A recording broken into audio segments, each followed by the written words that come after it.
The media is just bonkers. Did you see what happened on CBS? This was incredible. Quite a dust-up, if you would. Okay. Ask him about going after journalists, which he's also said. I'm interested in the answer to that question. Yeah, I'm sure. We'll be right back. Sure Democratic friends will ask him, and you shouldn't worry about Kash Patel. Okay. You should worry about reporting the news fairly, which you don't do when it comes to everything Trump. Lindsey Graham, you're a guest on this program because we wanted to hear you out, and we welcome you back. Okay, so this was a dust-up that happened over the weekend on CBS News because Margaret Brennan was really pushing Senator Graham on Kash Patel. Like, a lot of people don't want Kash Patel. By the way, John Radcliffe just got announced. He is now head of national intelligence. So that's a big deal. That one got through. That's the second appointment, right? So we have a Treasury Secretary and we have a Director of National Intelligence. But Kash Patel is the guy that they want for FBI, that Trump wants for FBI. And he's kind of got every qualification in the book. I mean, he worked in government before. He's gone to all these fancy schmancy schools. The problem with Kash is that he actually is taking names. Kash means business. I showed you some of the sound before. He's like, I'm going after Mershon. I want to know whether Mershon was Judge Mershon. Remember the guy that worked with Alvin Bragg to get the convicted felon thing on Donald Trump's record. He's like, I want to know how much money Mershon was getting from his daughter, if there were any kickbacks there, because the daughter was profiting off of the entire legal thing, you know, with all the emails that she was sending out. So it was really a very interesting exchange.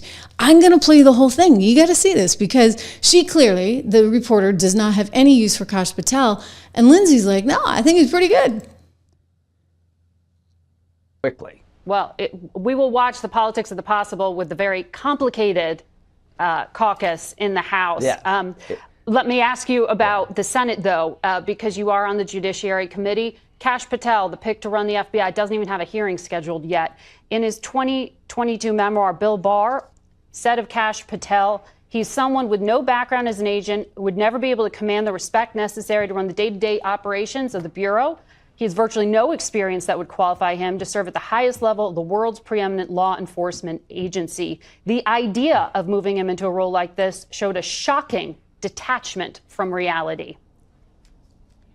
Was Attorney General Barr wrong then and wrong now? Yeah, he was wrong then, he's wrong now. And I take my advice on Kash Patel from Trey Gowdy, dear friend from South Carolina who worked with Kash. Kash was a public defender. He was a prosecutor. He worked with Trey Gowdy about the Russia hoax. So I do think he has the experience. He has the trust of the president. And we'll see how all this plays out. But Trey Gowdy is enthusiastically supporting Kash Patel, and that means a lot to me. Well, okay. But he's got a list he's published, Kash Patel has. He published it in a book of enemies. It includes people like the FBI director, Defense Secretary Austin, Bill Barr, former White House counsel Pat Cipollone, former CIA director Gina Haspel, the head of CENTCOM. I mean, do you take him at his word here that these are an enemies list and you're going to put him in a law enforcement role to go after him? I believe the hearing will expose him to be a very qualified man of the law. He wrote a book. He'll have to answer questions about what's in the book. But I'm ready to vote for him because I know him too. See, you never asked me about the Russia hoax that he exposed. People on the right believe that he was part of the solution, not the problem. You asked a good question of Brett. Has Israel suffered because of this war? They went too far on the world stage. Here's what's happened on the world stage. The International Criminal Court is going to be sanctioned by the Congress, Republicans and Democrats, because they're trying to prosecute the Prime Minister and Defense Lindsey Graham, this is a far cry from the question about Kash Patel. You took me all the way to Israel from Kash Patel. Are you you're committing to vote for him no matter what? Yeah. Well, you are going to vote for Kash Patel? I won't say no matter what, but yes, I am ready to vote for Kash Patel because you will never ask me the role he played in exposing the darkest moment of the FBI since J. Edgar Hoover. That's why I trust him. Okay. Ask him about going after journalists, which he's also said. I'm interested in the answer to that question. Yeah, I'm sure. We'll be right back. Sure Democratic friends will ask him, and you shouldn't worry about Kash Patel. Okay. You should worry about reporting the news fairly, which you don't do when it comes to everything Trump. Lindsey Graham, you're a guest on this So anyway, program thanks. because we wanted to hear you out. And we welcome you back, Good. as we Thank you. often do, I'll be anytime, back. to Legacy I'll be Media. back. We'll be right back.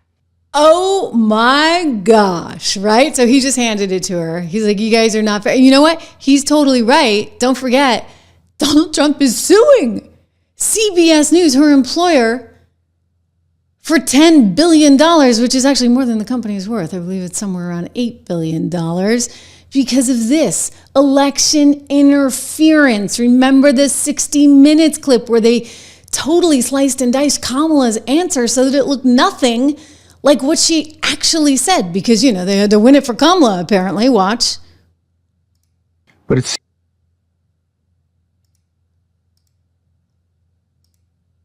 Let's try it again. But it seems that Prime Minister Netanyahu is not listening. Well, Bill, the work that we have done has resulted in a number of movements in that region by Israel that were very much prompted by or a result of many things, including our advocacy for what needs to happen in the region. But it seems that Prime Minister Netanyahu is not listening. We're not going to stop pursuing what is necessary for the United States to be clear about where we stand on the need for this war to end. Boom. Okay. Pretty simple. You know, he's got a case. And then you go back to what's happening with the FCC, where all these complaints that had just been pushed away are now actually moving up to the top of the food chain. And now, by moving these complaints up, then guess what? Some legal cases could come forward.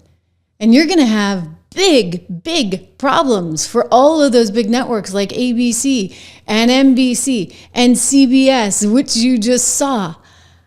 I mean, this is wild. It's about to get really interesting.